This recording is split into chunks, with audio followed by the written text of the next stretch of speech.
بسم الله الرحمن الرحيم. لا أقسم بيوم القيامة ولا أقسم بالنفس اللوامة. أيحسب الإنسان أن لن نجمع عظامه بلى قادرين على أن نسوي بنانه بل يريد الإنسان ليفجر أمامه يسأل أيان يوم القيامة. فإذا برق البصر وخسف القمر وجمع الشمس والقمر يقول الإنسان يومئذ أين المفر كلا لا وزر إلى ربك يومئذ المستقر. ينبأ الإنسان يومئذ بما قدم وأخر بل الإنسان على نفسه بصير ولو ألقى معاذيره.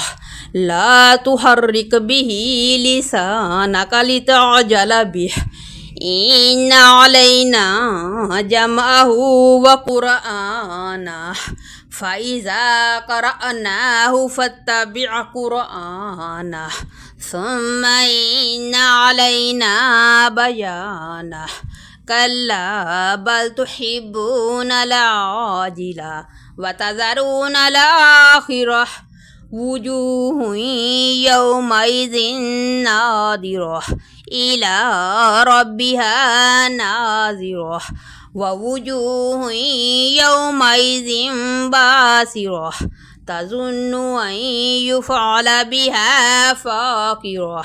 كلا إذا بلغت التراقي وقيل من راق وظن أنه الفراق والتفت الساق بالساق إلى ربك يومئذ المساق.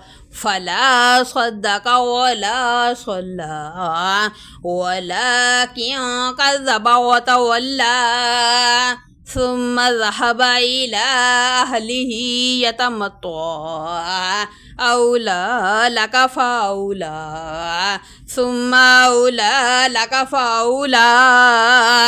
أيحسب الإنسان أن يترك سدى ألم يكن نطفة من مني يمنى ثم كان علقة فخلق فسوى فجعل منه الزوجين الذكر والأنثى أليس ذلك بقادر على أن يحيي الموتى.